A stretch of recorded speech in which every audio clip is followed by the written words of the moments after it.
Hello everyone, कैसे हो आप सब। एक बार पुनः स्वागत है आप सभी का हमारे अपने YouTube channel Shiv coaching classes पर। और आज की इस वीडियो में हम देखेंगे यहाँ पे इंपॉर्टेंट क्वेश्चन देखेंगे। देखिए यहाँ पे हम लगभग 10 इंपॉर्टेंट क्वेश्चन आपके लिए लेकर के आए हैं। तो सारे के सारे क्वेश्चन आप लोगों के लिए काफी इंपॉर्टेंट हैं और पूरे के पूरे क्वेश्चन जो भी हैं आपके बोर्ड एग्जाम में आने की इन क्वेश्चनों की पूरी संभावना है। तो चलिए वीडियो को स्टार्ट करते हैं। पहला जो हमारा क्वेश्चन है वो ये है कि एक आवृतबीजी पुष्प में उन अंगों के नाम बताना है जहां पर नर व मादा युग्मकोद्भिद का विकास होता है, यानी जहां पर फीमेल गैमेटोफाइट्स और मेल गैमेटोफाइट्स का डेवलपमेंट होता है, उन अंगों का नाम बताना है।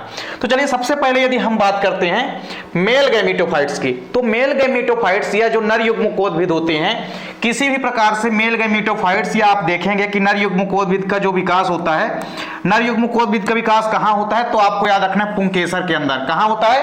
पुंकेसर में। देखिए एक संरचना होती है जिसको हम बोलते हैं परागकोश। तो पुंकेसर में जो परागकोश होता है जिसको हम एंथर बोलते हैं, तो एंथर के अंदर ही लघु बीजाणुधानियां होती है जिनके अंदर जिसके अंदर मेल गैमेटोफाइट्स का निर्माण या डेवलपमेंट होता है। और किसके रूप में होता है? तो लघु बीजाणु यानी कि पोलन ग्रेन के रूप में होता है, क्योंकि पराग कण ही क्या होते हैं? नर युग्मकोद्भिद की प्रथम कोशिकाएं होती है जो कि विकसित होकर के नर युग्मक का निर्माण करते हैं। तो इस प्रकार से नर युग्मकोद्भिद का जो विकास होता है वो पुंकेसर के कहां होता है? परागकोश में होता है। जबकि यदि हम बात करते हैं फीमेल गैमेटोफाइट्स की, तो फीमेल गैमेटोफाइट्स यानी कि मादा युग्मकोद्भिद का जो विकास होता है वो अंडाशय में बीजांड के अंदर होता है। कहां होता है? बीजांड के अंदर होता है। और किसके रूप में होता है? तो भ्रूणकोश यानी कि एम्ब्रियो साइक के रूप में होता है। तो हमारा पहले क्वेश्चन के आंसर यही है कि जो मेल गैमेटोफाइट्स का डेवलपमेंट या विकास होता है वो कहां होता है? परागकोश के अंदर होता है। और किसके रूप में होता है? तो पोलन ग्रेन के रूप में होता है, यानी कि लघु बीजाणु या माइक्रोस्पोर के रूप में होता है। जबकि यदि हम बात करते हैं किसकी? फीमेल गैमेटोफाइट्स की, तो इसका डेवलपमेंट कहां होता है? अंडाशय के अंदर बीजांड में। कहां होता है? बीजांड के अंदर होता है ये। और बीजांड के अंदर किसके रूप में? तो भ्रूणकोश या एम्ब्रियो साइक के रूप में या मादा युग्मकोद्भिद के रूप में। अगला क्वेश्चन हमारा है अतर्व चक्र क्या है? अतर्व चक्र में इसका जो नियमन होता है वो किन हार्मोन्सों के द्वारा होता है? तो सबसे पहले तो अतर्व चक्र देखिए होता क्या है। तो हर एक फीमेल के अंदर, जो कि जैसे ही कोई भी फीमेल पुबर्टी एज में यानी कि यौवनावस्था में पहुंचती है, उसके अंदर मेंस्ट्रुअल साइकिल यानी कि मासिक चक्र या रजोधर्म चक्र चलने लगता है। अर्थात हम ये कह सकते हैं कि किसी भी फीमेल के अंदर जो मादा प्राइमेट्स होते हैं, स्पेशली मादा प्राइमेट्स, आपको याद रखना है प्राइमेट्स के अलावा जितने भी नॉन प्राइमेट्स हैं उनमें ये जनन चक्र नहीं पाया जाता। तो केवल और केवल आपको याद रखना है कि जो मेंस्ट्रुअल साइकिल होता है या जो अतर्व चक्र होता है यह केवल और केवल प्राइमेट्स मादाओं के अंदर पाया जाता है। तो प्राइमेट्स मादाओं में पाए जाने वाले एक विशेष प्रकार के जनन चक्र को ही हम क्या कहते हैं? अतर्व चक्र कहते हैं, या मासिक चक्र कहते हैं, या हम इसे रजोधर्म चक्र कहते हैं। किसी भी स्त्रियों के अंदर यदि हम बात करें रजोधर्म चक्र की, तो यह पुबर्टी एज में यानी कि यौवनावस्था में ही यह प्रक्रिया स्टार्ट हो जाती है। बेसिकली यदि बात करें इस प्रक्रिया की, तो यह प्रक्रिया कितने दिन की होती है? लगभग 28 दिन की होती है। कितने दिन की होती है? 28 दिन की होती है। वहीं यदि हम बात करते हैं किसी भी फीमेल के अंदर जो पुबर्टी एज में जैसे ही मेंस्ट्रुअल साइकिल स्टार्ट होता है, मेंस्ट्रुअल साइकिल में क्या होता है? स्टार्टिंग में रजोस्राव होता है। लगभग 3 से 5 दिन तक आप देखेंगे कि रजोस्राव अवस्था होती है। तो यहां पे क्या होता है? 3 से 5 दिन तक रजोस्राव होता है और स्त्री के योनि से एक विशेष प्रकार का लिक्विड जो है बाहर निकलता है, जो कि रक्तस्राव भी हो सकता है, क्योंकि एंडोमेट्रियम की दीवार से एंडोमेट्रियम टूट टूट करके बाहर निकलती है जैसे ही मेंस्ट्रुअल साइकिल स्टार्ट होता है, उसके पहले से लेकर के 5वें दिन तक। अब बात करते हैं किसी भी एक 50 वर्षीय जो स्त्री है, यानी 45 से 50 वर्ष की अवस्था में क्या होता है कि मेंस्ट्रुअल साइकिल की प्रक्रिया रुक जाती है और इस प्रक्रिया को हम मोनोपॉज कहते हैं। क्या कहते हैं? इस प्रक्रिया को हम मोनोपॉज कहते हैं। तो आपको हमेशा याद रखना है कि जब मेंस्ट्रुअल साइकिल स्टार्ट होता है यानी मासिक चक्र प्रारंभ होता है, तो इसे हम क्या कहते हैं? इसे हम मेनार्की कहते हैं, यानी कि रजोदर्शन कहते हैं। और जैसे ही रजोधर्म की प्रक्रिया समाप्त होती है, इसे हम क्या कहते हैं? इसे हम रजोनिवृत्ति कहते हैं या हम मोनोपॉज कहते हैं। अब देख सकते हैं आप यहां पे कई सारे ऐसे हार्मोन्स हैं जो कि मेंस्ट्रुअल साइकिल का नियमन करते हैं। उसमें से पहला हार्मोन है गोनेडोट्रोपिन, इसके अलावा दूसरा हार्मोन है एस्ट्रोजन, तीसरा है ल्यूटिनाइजिंग हार्मोन्स और चौथा है एफएसएच यानी कि फॉलिकल स्टिमुलेटिंग हार्मोन्स। इसके अलावा एक है प्रोजेस्टेरॉन हार्मोन्स। तो ये पांचों हार्मोन्स हैं जो कि अतर्व चक्र या मासिक चक्र की प्रक्रिया का नियमन करते हैं। तो इस प्रकार से दूसरा क्वेश्चन भी आपको समझ में आ गया होगा। अगला क्वेश्चन हमारा है प्रसव क्या है, प्रसव को प्रेरित करने वाले कौन कौन से हार्मोन शामिल किए गए हैं। तो सबसे पहले तो हम समझते हैं प्रसव है क्या। तो देखिए कोई भी गर्भवती जो महिलाएं होती है या गर्भवती माताएं होती है, इनमें जो गर्भस्थ शिशु होता है, मतलब गर्भ के अंदर जो शिशु होता है, उसके बाहर निकलने की प्रक्रिया ही, इस प्रक्रिया को ही हम क्या कहते हैं, प्रसव कहते हैं। तो कोई भी गर्भवती महिला, उसके अंदर से जो गर्भ है, उस गर्भ के बाहर निकलने की विशेष प्रकार की प्रक्रिया को ही हम क्या कहते हैं, उसे हम कहते हैं प्रसव। यदि हम बात करते हैं प्रसव की क्रिया का नियमन, यानी यह प्रक्रिया किस हार्मोन्सों के द्वारा कंट्रोल होती है, तो आपको याद रखना है कि जो हमारी पिट्यूटरी ग्लैंड, जिसको कि हम मास्टर ग्लैंड कहते हैं, इनमें 3 पालियां होती है, अग्रपाली, मध्यपाली और पश्चपाली। तो पश्चपाली से एक विशेष प्रकार का हार्मोन निकलता है जिसको हम बोलते हैं ऑक्सीटोसिन हार्मोन। तो ऑक्सीटोसिन हार्मोन क्या करता है कि गर्भाशय की दीवार को संकुचित करता है और शिथिलन दोनों के लिए जिम्मेदार होता है। तो गर्भाशय के संकुचन और शिथिलन के कारण ही जो गर्भाशय के अंदर शिशु होता है, गर्भस्थ शिशु होता है, वो बाहर निकलता है।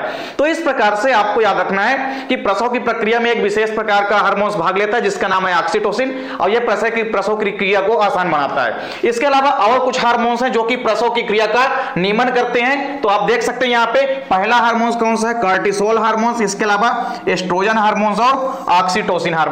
तो ये तीनों के तीनों हार्मोन्स आपको याद रखना है, तीनों ही हार्मोन्स ये शामिल हैं किसमें, तो ये शामिल हैं ये प्रसव की प्रक्रिया में, यानी प्रसव की क्रिया में इन तीनों हार्मोन्स की अहम भूमिका होती है। तो तीनों हार्मोन्स आपको याद रखना है, कार्टिसोल, एस्ट्रोजन और ऑक्सीटोसिन। अगला क्वेश्चन है हमारा प्लेसेंटा के कार्य लिखिए।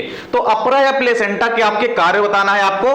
अपर या प्लेसेंटा के देखिए कई सारे फंक्शन है। अपर या प्लेसेंटा के देखिए जो पहला काम है अपर या प्लेसेंटा का, वो है पोषण प्रदान करना। क्या है, पोषण। तो कोई भी जो भ्रूण है और मादा, तो मादा और भ्रूण के मध्य जो पोषण है वो किसके माध्यम से पहुंचेगा, तो जो भी गर्भ के अंदर जो फीटस है, जो शिशु है, उसको जो पोषण है किसके माध्यम से मिलता है, अपर या प्लेसेंटा के माध्यम से ही मिलता है। और अपर या प्लेसेंटा के माध्यम से ही तो वह फीटस किसके द्वारा जुड़ा होता है, मादा के द्वारा जुड़ा होता है। तो इस प्रकार से पहला काम क्या है, पोषण। तो अपरा जो है माता से पोषक पदार्थों को विकसित होते हुए भ्रूण तक पहुंचाने का काम करता है। तो पहला काम तो क्या है, पोषण प्रदान करना। तो अपरा के माध्यम से भ्रूण क्या करता है, पोषण प्राप्त करता है। फिर दूसरा है गैसों का आदान प्रदान। अब सपोज करिए गैसों का आदान प्रदान, ये भी अहम भूमिका है। इसके बिना भी एक प्रकार से आप कह सकते हैं जीवन की कल्पना नहीं हो सकती किसी भ्रूण की। तो गैसों का जो एक्सचेंजेस ऑफ गैसेस होगा, ये भी किसके माध्यम से होगा, अपर या प्लेसेंटा के माध्यम से होगा। जैसे CO2 को बाहर निकालना है, O2 को अंदर डालना है, तो ये प्रक्रिया किसके माध्यम से होगी, अपर या प्लेसेंटा के माध्यम से ही होगा, एक स्थान से दूसरे स्थान तक ट्रांसफर। तो कुल मिलाकर के जो गैसों का आदान प्रदान होता है, ये भी किसके माध्यम से होता है, अपर या प्लेसेंटा के माध्यम से होता है। तीसरा काम है संग्रहण एवं पाचन, यानी डाइजेशन एंड स्टोरेज। तो देखिए अपरा जो है ये क्या करता है, लिपिड यानी कि वसा और ग्लाइकोजन का एक विशेष प्रकार से संग्रहण करता है, स्टोर करके रखता है। और ये विघटित होकर के, यानी ये जो वसा है या इसके अलावा आप कह सकते हैं कि ये जो ग्लाइकोजन है, ये विघटित होते हैं यानी टूटते हैं, और टूट टूट करके जो भ्रूणीय भाग होते हैं इनके द्वारा अवशोषित कर लिए जाते हैं। तो भ्रूण के द्वारा अवशोषित कर लिया जाता है अपर या प्लेसेंटा के माध्यम से। तो आपको याद रखना है कि संग्रहण और पाचन का भी काम कौन करता है, तो ये काम करता है अपर या प्लेसेंटा। इसके बाद देखिए चौथा प्रमुख काम है एक्सक्रीजन, यानी कि उत्सर्जन। उत्सर्जन का मतलब है कि भ्रूण के अंदर जो भी नाइट्रोजन युक्त वर्ज्य पदार्थ बाहर निकलना होगा, किसके माध्यम से बाहर निकलेगा, तो ये भी बाहर निकलेगा किसके माध्यम से, अपर या प्लेसेंटा के माध्यम से। तो अपर या प्लेसेंटा के माध्यम से एक्सक्रीजन या उत्सर्जन भी होगा किसी भी भ्रूण का। तो आपको चौथा इंपॉर्टेंट काम क्या है, उत्सर्जन। इसके अलावा एक और काम आपको याद रखना है, बैरियर का काम। तो बैरियर का मतलब होता है कि अपरा के अंदर, अपरा के माध्यम से जो भी हानिकारक और रोगाणु होंगे, इसको जो है अपरा के माध्यम से ही विषाक्त पदार्थों के रूप में भ्रूण से बाहर कर दिया जाता है। तो अपरा या प्लेसेंटा के माध्यम से यहाँ पे 4-5 अहम भूमिका है, 4-5 अहम कार्य हैं जो कि किए जाते हैं अपरा या प्लेसेंटा के माध्यम से। तो इनके कार्यों को आपको याद रखना है। अगला क्वेश्चन है वृषण तथा अंडाशय के बारे में प्रत्येक के दो प्रमुख कार्यों का वर्णन कीजिए। देखिए दोनों के कार्य लिखना है, दो कार्य लिखना है, वृषण के भी और अंडाशय के भी। काफी इंपॉर्टेंट क्वेश्चन है। सबसे पहले यदि हम बात करते हैं किसके काम कार्य की, वृषण के कार्यों की, तो देखिए वृषण के 2 प्रमुख काम होते हैं। पहला काम क्या होता है, शुक्राणुओं का निर्माण करना, यानी कि फॉर्मेशन ऑफ स्पर्म। स्पर्म का निर्माण करना किसका काम है, वृषण का काम क्या है, शुक्राणुओं का निर्माण करना। तो वृषण का पहला काम तो क्या हो गया, शुक्राणुओं का निर्माण करना, जो कि शुक्रजनन नलिकाओं के अंदर संपन्न होता है। वही दूसरा जो इंपॉर्टेंट काम है वो है टेस्टोस्टेरॉन हार्मोन्स का सीक्रेट करना, यानी कि टेस्टोस्टेरॉन हार्मोन्स को स्रावित करना। तो एक विशेष प्रकार का जो कि मेल सेक्स हार्मोन्स कहलाता है, जिसको हम बोलते हैं टेस्टोस्टेरॉन हार्मोन्स। तो टेस्टोस्टेरॉन हार्मोन्स का जो सिक्रेशन होता है ये कहां से होता है? ये होता है वृषण के अंदर से। तो वृषण के अंदर एक विशेष प्रकार की कोशिकाएं होती है जिनको हम बोलते हैं लीडिंग कोशिका। इनके अंदर से ही आप देख सकते हैं, ये लीडिंग कोशिका का ही दूसरा नाम है अंतराली कोशिका। तो लीडिंग कोशिका या अंतराली कोशिकाओं के माध्यम से टेस्टोस्टेरॉन हार्मोन्स का स्रावन होता है। तो ये दूसरा प्रमुख काम है किसका? वृषण या टेस्टिस का। तो वृषण के दोनों काम आपको याद रखना है। फिर हम देखते हैं अंडाशय के कार्यों को। तो अंडाशय का देखिए पहला प्रमुख काम क्या है कि अंडाणुओं का निर्माण करना। किसका निर्माण करना? Formation of ovum. ओवम का निर्माण करना पहला प्रमुख काम है किसका? अंडाशय का। अब दूसरा जो इंपॉर्टेंट काम है वो है फीमेल सेक्स हार्मोन्स का सिक्रेशन, यानी आप कह सकते हैं कि जो एस्ट्रोजन हार्मोन्स होता है या प्रोजेस्टेरॉन हार्मोन्स, इसका श्रावण करना किसका काम होता है? अंडाशय का। तो अंडाशय का दूसरा प्रमुख काम है एस्ट्रोजन हार्मोन्स या प्रोजेस्टेरॉन हार्मोन्स का सिक्रेशन करना। तो इस प्रकार से दोनों के दो कार्य आपको जरूर याद रखना है। अंडाशय के कार्य और वृषण के कार्य, दोनों के कार्य एग्जाम में जरूर पूछे जाते हैं। अगला क्वेश्चन है कि पुरुष की सहायक नलिकाओं एवं ग्रंथियों के प्रमुख कार्य क्या है? तो आपको यहां पे बताना है कि जो भी पुरुष है उसकी सहायक नलिकाओं के क्या क्या काम होते हैं और जो ग्रंथियां होती है पुरुषों के अंदर उनके भी क्या क्या काम है, ये भी आपको तैयार करना है। तो देखिए पुरुष की जो सहायक नलिकाएं हैं, तो सहायक नलिकाओं के कार्य हम सबसे पहले देखते हैं। तो सहायक नलिकाओं के कार्य में देखिए जो पहला प्रमुख कार्य है वो है वृषण जालिका का। जब वृषण की संरचना या टेस्टिस की स्ट्रक्चर आप देखते हैं तो उसमें रेड टेस्टी यानी कि वृषण जालिका होती है। इसका काम क्या होता है? जो शुक्र जनन नलिका होती है, शुक्र जनन नलिकाओं से जो प्राप्त शुक्राणु होते हैं उनको वास इफ्रेंसिया तक पहुंचाना, यह किसका काम होता है? यह प्रमुख काम होता है, हमेशा आपको याद रखना है, वृषण जालिका का। तो वृषण जालिका का प्रमुख काम क्या है? शुक्र जनन नलिकाओं के अंदर जो शुक्राणु बनता है उसको वास इफ्रेंसिया तक पहुंचाना। तो किसका काम है? यह काम होता है वृषण जालिका यानी कि रेड टेस्टी का। दूसरा है देखिए यहां पे वास इफ्रेंसिया। तो वास इफ्रेंसिया का प्रमुख काम क्या होता है? अधिवृषण तक शुक्राणुओं को पहुंचाने का काम। तो देखिए शुक्राणु, शुक्र जनन नलिकाओं के अंदर जो शुक्राणु बना, तो शुक्राणुओं को वास इफ्रेंसिया तक पहुंचाना किसका काम है? यह काम है रेड टेस्टी यानी कि वृषण जालिका का। जबकि रेड टेस्टी, जबकि यहां से देखिए अब वासा इफ्रेंसिया से लेकर के अधिवृषण तक पहुंचाने का काम किसका है? वास इफ्रेंसिया का। तो वास इफ्रेंसिया का काम क्या है? शुक्राणु को अधिवृषण तक पहुंचाना। यह प्रक्रिया आपको याद रखना है। फिर इसके बाद देखिए तीसरा है एपिडिडाइमिस यानी कि अधिवृषण। तो अधिवृषण आपको पता है कि अधिवृषण के अंदर क्या होता है? किसी भी स्पर्म का मैचुरेशन होता है यानी कि परिपक्वन होता है।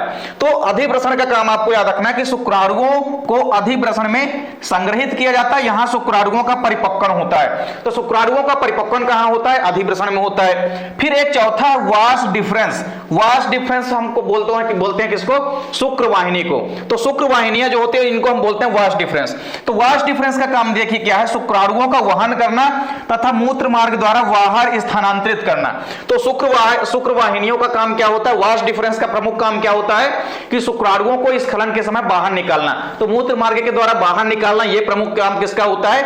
यह प्रमुख काम होता है शुक्रवाहिनियों का। तो इस प्रकार से ये पूरे के पूरे सहायक नलिकाओं के कार्य हैं। तो पुरुषों के अंदर 4 प्रकार की मुख्य सहायक नलिकाएं होती है, जिसमें से आप देखेंगे पहला वृषण जालिका है, दूसरा है वास इफ्रेंसिया, तीसरा है अधिवृषण या एपिडिडाइमिस और चौथा क्या है? शुक्रवाहिनियां।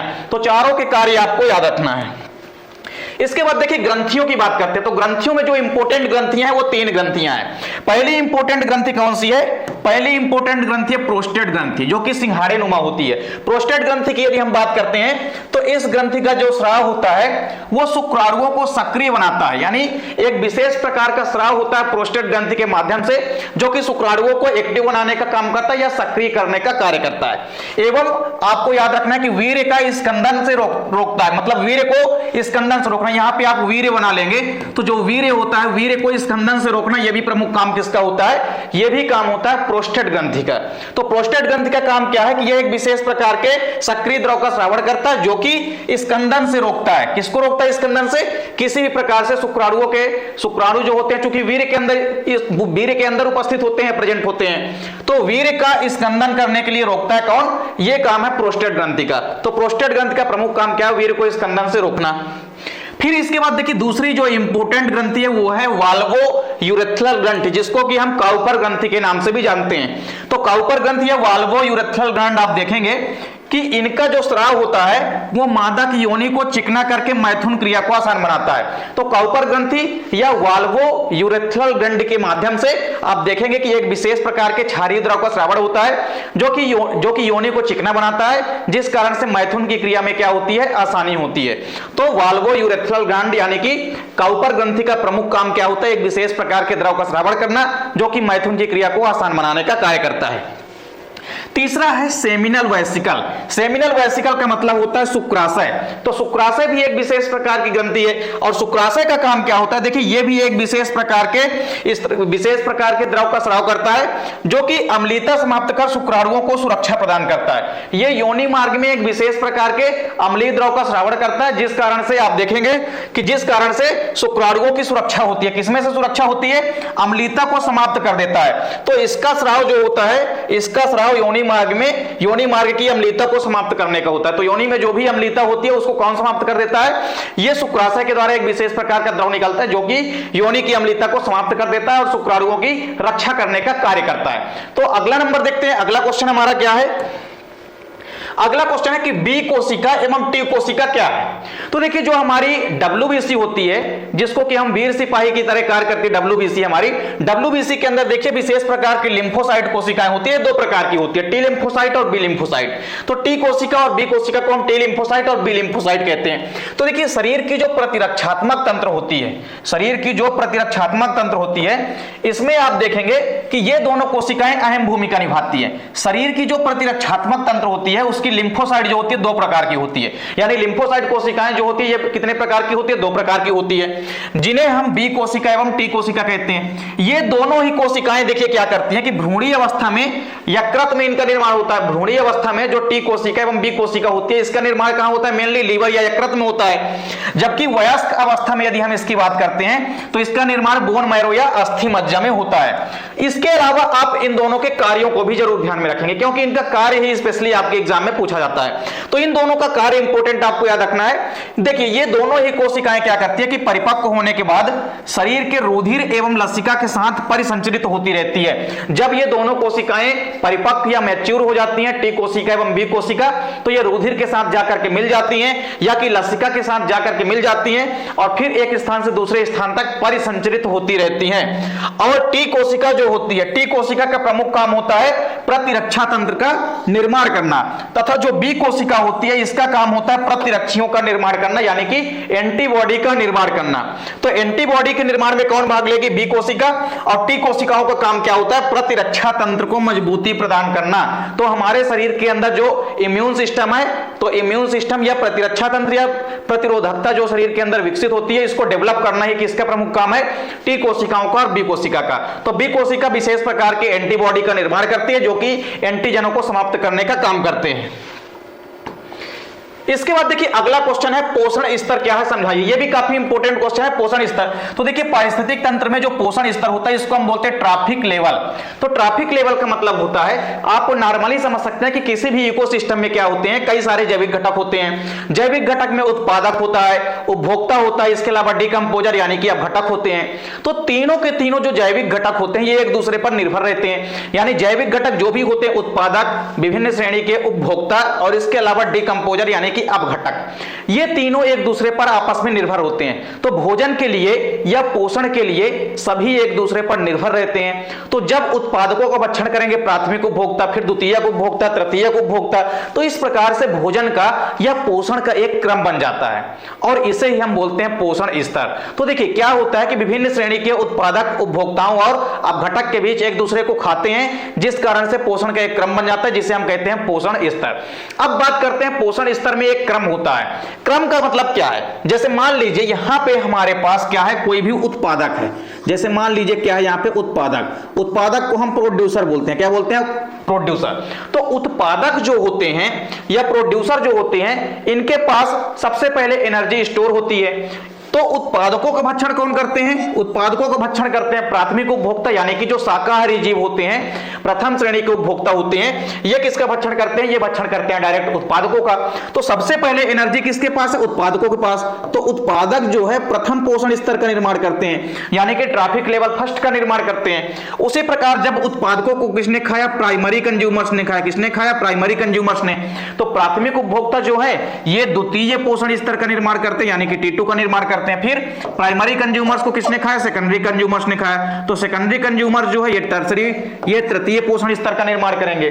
वहीं अब देखिए टर्सरी कंज्यूमर्स यानी कि तृतीय उपभोक्ताओं का भक्षण किसने किया, सॉरी देखिए तृतीय उपभोक्ताओं ने किसका भक्षण किया, द्वितीय उपभोक्ताओं का भक्षण किया, और इस प्रकार ये चतुर्थ पोषण स्तर का निर्माण करते हैं। उसी प्रकार जब तृतीय श्रेणी के उपभोक्ता खत्म हो जाते हैं या मृत हो जाते हैं, तो उनका भक्षण कौन करेंगे, जो मृत जीवी जीव होंगे, जैसे बैक्टीरिया हो गया, कवक हो गया, डिकम्पोजर जो होंगे। तो जो डिकम्पोजर होते हैं, जो अब घटक होते हैं, ये क्या करते हैं, भक्षण करते हैं जब तृतीय श्रेणी के उपभोक्ता खत्म हो जाते हैं इनका, और ये पांचवें पोषण स्तर का निर्माण करते हैं। तो इस प्रकार से पोषण स्तर क्या है, तो पोषण स्तर एक क्रम है। किसका क्रम है, तो जब एक दूसरे को, सभी के सभी जीव एक दूसरे को खाते हैं, जिसके कारण एक क्रम बनता है भोजन का या पोषण का, उसे हम कहते हैं पोषण स्तर। तो उत्पादकों को उपभोक्ता खाते हैं क्रमशः, प्राथमिक उपभोक्ता, प्राथमिक उपभोक्ता को खाया द्वितीय उपभोक्ता ने, द्वितीय उपभोक्ता को खाया तृतीय उपभोक्ता ने, फिर तृतीय उपभोक्ता जब खत्म हो गए, मृत हो गए, तो इनका भक्षण किया किसने, डिकम्पोजर यानी कि अब घटक ने। तो इस प्रकार से सब एक दूसरे से क्या होते हैं, खाने के लिए एक दूसरे पर आश्रित होते हैं, जिस कारण से एक खाने का क्रम बन जाता है, जिसे हम कहते हैं पोषण स्तर। तो उत्पादक जो है प्रथम पोषण स्तर का निर्माण करता है। फिर उत्पादक को किसने खाया, प्राइमरी कंज्यूमर्स ने, तो प्राइमरी कंज्यूमर्स ने द्वितीय पोषण स्तर का निर्माण किया। फिर प्राथमिक उपभोक्ता को किसने खाया, सेकेंडरी कंज्यूमर्स ने, यानी कि द्वितीय उपभोक्ता ने, तो इसने तृतीय पोषण स्तर का निर्माण कर दिया। फिर सेकेंडरी कंज्यूमर्स का भक्षण किसने किया, टर्सरी कंज्यूमर्स ने, तो टर्सरी कंज्यूमर्स यहां पे चतुर्थ पोषण स्तर का निर्माण कर देते हैं। फिर टर्सरी कंज्यूमर्स जब खत्म हो जाते हैं, तो इनका भक्षण कौन करते हैं, डिकम्पोजर यानी कि अब घटक। तो अब घटक जो है पांचवें पोषण स्तर का निर्माण कर देते हैं। तो इस प्रकार से क्रमशः आप देखेंगे कि किसी भी इकोसिस्टम के अंदर पोषण का जो क्रम है ये चलता रहता है। इसके बाद देखिए अगला क्वेश्चन है हमारा, हाइड्रोस्फीयर तथा जीरोस्फीयर में अंतर। तो हाइड्रोस्फीयर तथा जीरोस्फीयर में आपको अंतर बताना है, काफी सरल या आप इजी कह सकते हैं। तो देखिए दो तीन अंतर आपको डिफरेंस याद रखने, कई बार एग्जाम में पूछा जा सकता है। तो हाइड्रोस्फीयर व जीरोस्फीयर में देखिए पहला डिफरेंस क्या है कि जल में होने वाले अनुक्रमण को हम क्या कहते हैं, हाइड्रोस्फीयर कहते हैं। क्या कहते हैं, अगर मान लीजिए जल में कहीं पे अनुक्रमण हो रहा है, तो जल में जो अनुक्रमण होता है या प्लांट सक्सेशन होता है, उसे हम क्या कहते हैं, उसे हम कहते हैं जल क्रमक या हाइड्रोस्फीयर कहते हैं। वहीं यदि मरुभूमि में यदि मान लीजिए कोई भी अनुक्रमण हो रहा है, तो उसे हम क्या कहते हैं, उसे हम जीरोस्फीयर कहते हैं। तो किसी प्रकार से अंदर अगर जल के अंदर कहीं भी अनुक्रमण हो रहा है, तो उसे हम कहते हैं हाइड्रोस्फीयर।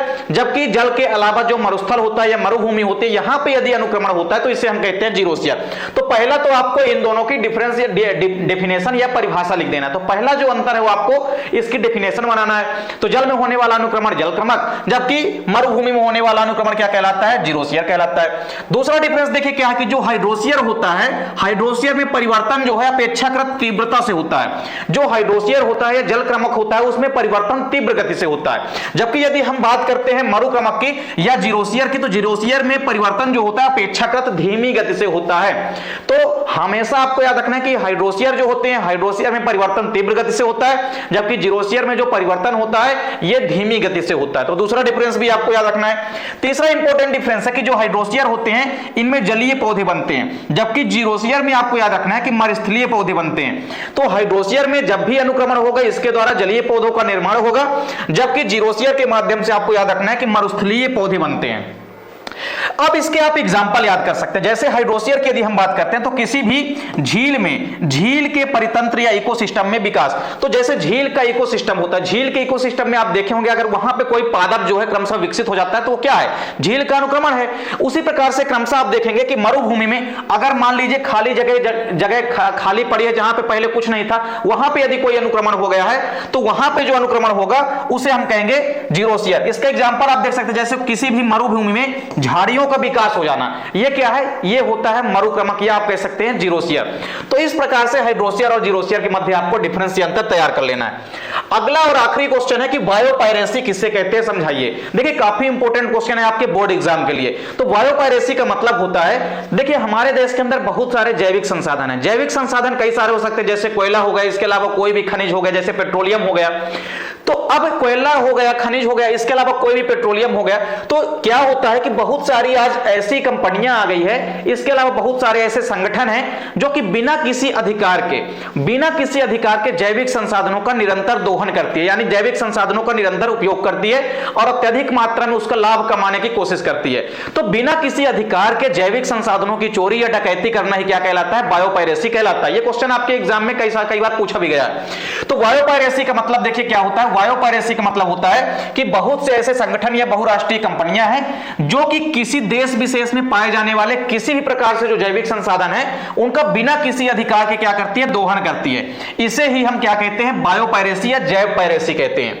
देखिए जैव संसाधनों का अनाधिकृत उपयोग है, एक प्रकार से किसी भी जो जैव संसाधन है, ये जैविक संसाधन है, इसका अनाधिकृत उपयोग मतलब बिना किसी अधिकार के उपयोग करना ही क्या है, बायोपायरेसी है। तो बायोपायरेसी में क्या होता है कि बहुत सी कंपनियां ऐसी होती है जो कि बिना किसी अधिकार के जैविक संसाधनों का दोहन करती है, यानी बिना किसी अधिकार के, अनाधिकृत उपयोग, बिना किसी अधिकार के उपयोग करती है। और इसके अंतर्गत होता क्या है कि बिना किसी सूचना के जैविक संसाधनों का संग्रह करती है और संग्रह करने के पश्चात उसको व्यावसायिक स्तर पर ज्यादा मात्रा में विक्रय करती है और ज्यादा मात्रा में कंपनियां जो है लाभ कमाती हैं, जिस कारण से जो स्थानीय समुदाय होते हैं उनको इसका लाभ नहीं मिल पाता है और वो इस लाभ से वंचित रह पाते हैं। और इस पर नियंत्रण रखना काफी आवश्यक हो गया है, क्योंकि अगर नियंत्रण नहीं किया गया तो बायोपायरेसी के द्वारा कंपनियां जो है ऐसे ही जैविक संसाधनों का बिना किसी अधिकार के दोहन करती रहेगी और साधारण आदमी को इसका कोई भी लाभ नहीं मिल पाएगा। तो इस प्रकार से यहां पे आपको समझ में आ गया होगा कि बायोपायरेसी क्या है। तो एक प्रकार से बिना किसी अधिकार के जैविक संसाधनों का दोहन होता है। तो उम्मीद करता हूं वीडियो पसंद आई होगी। वीडियो अच्छी लगे तो लाइक कमेंट जरूर करें, साथ ही साथ अपने दोस्तों के बीच ज्यादा से ज्यादा वीडियो को शेयर करें। चैनल पे आप यदि नए हैं तो चैनल को सब्सक्राइब जरूर कर लें, साथ ही साथ बेल आइकन प्रेस कर लीजिए ताकि वीडियो की नोटिफिकेशन आपको मिलती रहे। और यदि आप बायोलॉजी की नोट्स लेना चाहते हैं तो आप कांटेक्ट कर सकते हैं 9685299149 पर। इसमें आपको हैंड रिटन नोट्स जो है व्हाट्सएप के माध्यम से प्रोवाइड किया जाएगा। तो उम्मीद करता हूं वीडियो पसंद आई होगी। मिलते हैं नेक्स्ट वीडियो में, तब तक के लिए जय हिंद, वंदे मातरम।